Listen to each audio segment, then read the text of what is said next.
How's it going, Giants fans? My name is Alex with my co-host here, Anthony Rivardo. And today I wanted to give you guys a little bit of an update on three impact players who should be returning for the Giants, or at least there's hope that they will return for the Giants against the Green Bay Packers in Week 5. Of course, we can use all the help we can get after the laundry list of injuries they sustained this past weekend against the Chicago Bears. But there are some guys who are definitely going to play. Richie James, he landed on the injury report this week. He's going to be fine, apparently. And so is Fabian Moreau. They're actually saying that cornerback Aaron Robinson could be done for the year. They said that, the knee injury he sustained, he could be done for the season. Really unfortunate. He looked pretty solid over the two games that he did play for this team, and that had the appendicitis, issue that he had to get that taken out and then missed a couple of weeks because of that.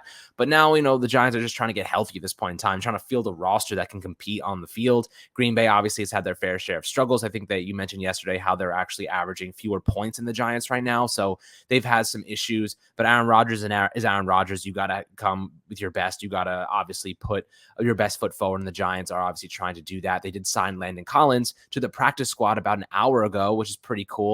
I know a lot of people wanted him back. Some people said they didn't want him back, but at the end of the day, I think this is a benefit for the Giants overall. Landon Collins, started 13 games for the Washington Commanders last year. He's a guy that we know very well, has 3 Pro Bowls to his name, a first-team All-Pro nod.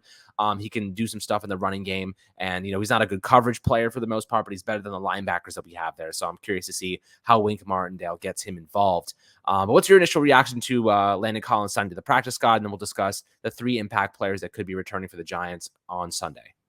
Yeah, I think it's a really interesting signing. Like I said, I was a proponent of this signing because I feel like in this defense particularly, they rely a lot on the safeties to play that linebacker hybrid role, and that's exactly what Landon Collins does. Landon Collins used to be one of my favorite players on the New York Giants back in 2016. What a dominant season he had. Of course, he left to go to Washington. That was kind of a heartbreaking moment. However, the Giants were right not to pay him that much money. How much Washington ultimately paid for him, they did not get the good end of that deal. Landon Collins really came away with a bit of a highway robbery. However, now that he's moved on from that team and he's been a free agent for a while, he comes over here to the New York Giants practice squad. I expect him to be elevated this week. I think that he will be active in this week's game in London, and I think that's pretty cool. It's kind of poetic because if you remember that 2016 season, that interception, that pick six that he had against the Rams in London, that truly stupendous performance that he had against the Rams in London. It's kind of poetic that now, just before we're going to play in London, we go ahead and sign Landon Collins back. I'm pretty excited by this signing. Again, I don't think it's going to be anything too major, no super, huge like marquee signing here. This isn't going to be a major impact from Landon Collins. However, I think he can be a solid contributor in Wink Martindale's defensive scheme, playing that linebacker role, defensive, run defensive, safety role. That's exactly what Landon Collins is good at, and that's exactly what the Giants are looking for. So I like the signing, and I'm hoping that he can add some sort of boost to the defense against Green Bay. And, of course, I'm hoping that we get a solid boost from the 3 players that we're going to discuss who are coming back from injury this week. Yeah, absolutely. And hopefully, he can be activated soon. I know AJ Klein, who the Giants signed this past week, was actually just picked up off the practice squad by the Baltimore Ravens. They signed him to the active 53 roster. So lost AJ Klein there, went out and signed Landon Collins, probably the corresponding move. But the 3 players I want to discuss, starting with Leonard Williams. Leonard Williams did practice in a limited fashion on Wednesday, which indicates he should be doing so today. Obviously, a guy that does not miss much time in his career. He's missed, I think, no games leading up to this season. He missed past 2 weeks. Played 82% of the snaps in week 1 against the Titans and 59% against Carolina before going down. Obviously, offers a ton as a pass rusher, a ton as a run supporter. This is a guy you want on the field. Dexter Lawrence has managed to pick up the slack in the meantime, but having him and Leonard Williams together as a duo is very, very dangerous for opposing teams. We need him against Green Bay. Like, that's just the bottom line. Having Kayvon Thibodeau, Azeez Ojulari is probably going to miss this week. You're probably looking at Jihad Ward and Oshane Ximines is kind of stepping in and filling that role once again. They've both looked pretty good to start the season, but the impact of Leonard Williams is one that you can't really replicate. He's a guy you want on the field at all times. He makes everybody around him better. He's fantastic in the run game, and that's really what Wink Martindale's system is predicated on: stopping the run, making an opposing offense one-dimensional, and that kind of leads to mistakes from the quarterback position. They can really get after the quarterback with pass rushers and force them to make quick decisions, and sometimes that can be a bad thing for quarterbacks. But guys like Aaron Rodgers, they're used to it. They know how to get out of it. They know how to, kind of get around all of those things that defensive coordinators try to do. But Anthony, what are your thoughts on Leonard Williams and the impact he could have if he plays against Green Bay? I mean, obviously, Leonard Williams can have a massive impact for the New York Giants defense. He is one of the best players on the Giants defense, especially when he's fully healthy and playing at his highest level. Leonard Williams, again, you just mentioned that he's tremendous in the run defense game, but he's also a pretty solid pass rusher from the interior. And we know that we're getting a lot out of Dexter Lawrence right now, even with Leonard Williams out of the lineup, which is kind of surprising. You would expect that when one interior defensive lineman leaves the lineup, the offensive line would start keying in on the other interior defensive lineman, but that just wasn't the case. Dexter Lawrence went out there and had maybe the most dominant performance of his NFL career without Leonard Williams on the field alongside him. But in my opinion, I think that with Leonard Williams re-entering the lineup, it only means greater performances from Dexter Lawrence, because now you have two great interior defensive linemen that offensive lines need to try and handle, and that gets really tough, and that's going to leave some one-on-one pass rushing opportunities, not just for Dexter, but also for Leonard Williams. And I think with Dexter Lawrence playing at such a high level right now, that's who the offensive lines are keying in on, which opens things up for Leonard Williams. Once he makes his return and he's healthy, he's got an opportunity here to really expose that. You know, all the offensive line just keying in, trying to slow down Dexter Lawrence as he has this dominant 2022 season. That just opens up an easy path for Leonard Williams to get to the quarterback and start dominating in his own right. So I think this will be a huge boost to the Giants defense, not only in run defense, but also in the pass rushing standpoint. I think that's really where the value is going to be felt when Leonard Williams re-enters the lineup. But I also think in the run defense, he's been tremendous. You know, for the first couple weeks of the season, he was tremendous. Last season, he was great in run defense. That's really Leonard Williams' bread and butter. He is just an excellent interior defensive lineman. And Wink Martindale has been using these interior defensive linemen extremely well. He's been getting the most out of all of them, and I expect that to be no different for Leonard Williams. So I'm super excited to see him return to the lineup, see number 99 run around on the field in London. I think it's going to be a huge boost to the Giants defense. Yeah, absolutely. Especially with the way that, Wake Martindale schemes up his blitz package. You're looking at guys coming from the safety linebacker position. And when you do that, it forces the defensive line, or rather the offensive line, to kind of try to match up 1v1. And you're up against Dexter Lawrence, Leonard Williams with 1v1 battles. You're going to lose a lot of those battles. You're going to get pressure. So Wink Martindale's done a good job doing that specifically, and having him back would obviously really help the Giants defensive line and their chances of beating Green Bay in London. Now, the second player I do want to discuss is Kadarius Toney. I feel like we're talking about this every single week. Toney is limited in practice, has the hamstring injury. He's been dealing with that for quite a while now. But the main thing here is, I just don't think that the Giants coaching staff tends to game plan around guys who don't practice. Right. That's essentially what I've kind of learned so far. When you're not practicing, you're not a significant part of the game plan. So if Kadarius Toney is going to play against the Green Bay Packers, it's not going to be a lot. It's going to be very specific. There's going to be a couple design plays for him when he's on the field, and do some end arounds, do some this, so do some that. Otherwise, I just don't think he's going to be much of a factor for the Giants. And unfortunately, that's kind of how I see this going forward until he's 100% healthy, if he ever is. A big question mark. We all want him to be healthy. We know how good he can be. But at this point, I've kind of lost faith and lost hope that he can be consistently healthy and play at that level that we know he can. But what are your thoughts on Kadarius Toney, how they may get him involved? I personally just don't think they're going to game plan him into the mix as much as people would hope, simply because he just hasn't practiced that much.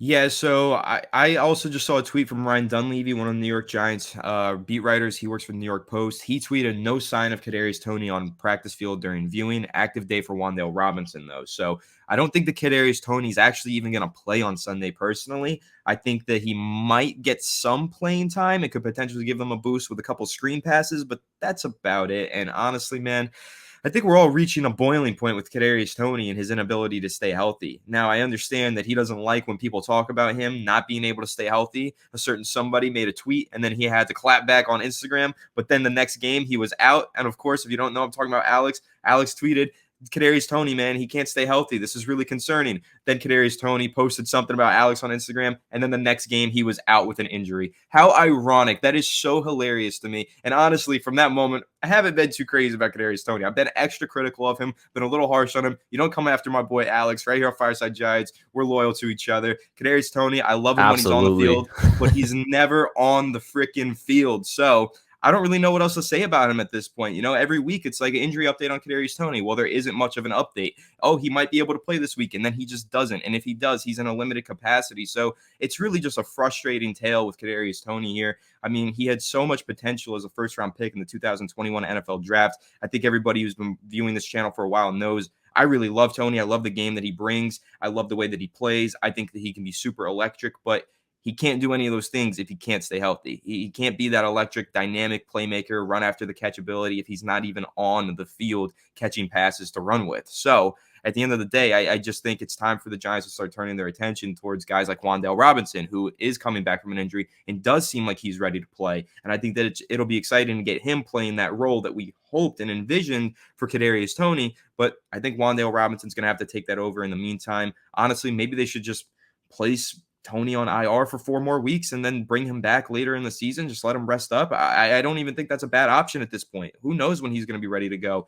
He's just never ready. So I think it would be beneficial to the Giants for them to, free up that roster spot by placing him on IR. I think it's an option that they should consider. However, maybe he is really close to returning. Maybe if it's not this Sunday, it's next week. So I guess we'll go ahead and find out soon enough. But yeah, it's definitely a frustrating time right now being a Canaries Tony fan and trying to root for him because there's nothing to root for. You can't root for him in practice because he doesn't practice, and you can't root for him on the field because he doesn't play. So it's really it's a struggle for Kadarius Toney to get on the field, and it's a struggle for Giants fans because all we want to do is see this kid play and see him succeed. But unfortunately, we just can't see that come to fruition. Yeah, I think that's well said. I mean, honestly, I'm turning my attention to guys who are consistently healthy, guys like Richie James. I really like him. He's reliable. He's doing a lot of things for this team. I know he fumbled last week, but I'll give him a mulligan because he's kind of been our best receiver up to this point. But, like you mentioned, Wanda Robinson, turning our attention over to him, he's a guy that is actually kind of slated to play this week, and I think probably have a pretty significant workload if he can handle it. He had an MCL sprain as well, along with half the Giants.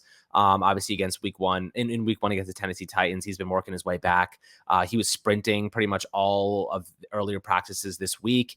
And with the receiver core pretty thin at the moment, I think that all of those reps that would originally go to Sterling Shepard after he tore his ACL are going to go to Wanda Robinson. He's also very capable of being a gadget player. You can use him in so many different ways, end arounds, whatever, jet sweeps. You can use him in the short intermediate passing game. You can target him downfield in man coverage. He's pretty good in a lot of ways. On screen passes, he's very lethal as well. Small frame. The only question is, can he hold up against NFL level players? Obviously, getting injured in week 1 was not a good sign. But it could have just been the turf, could have been anything. Who really knows? Just a freak injury. I'm not going to say he's injury prone because he isn't. He hasn't been throughout his collegiate career with Kentucky or Nebraska. But I wouldn't be surprised if they use him in the backfield a little bit with Saquon Barkley too. He was a running back with Nebraska before he transitioned to wide receiver. You can get him involved in so many ways. He is the Giants' second-round pick this year with Brian Dable and Joe Shane making that selection specifically. So personally, I kind of get the sense that he's going to play an integral part. I think he's going to be a massive part of this offense. I had a hot take before this season that he would lead the team in yards. I think that is still possible given the fact that Kenny Golladay is basically obsolete. Richie James is, playing 50% of offensive snaps right now. David Sills is not that good. Darius Slayton doesn't get enough targets. And when he does, he drops the passes. So right now, I think Wanda Robinson, after missing 4 weeks in the season, has a pretty damn good shot of, actually collecting the most yards on the team if he can maintain his health the rest of the way.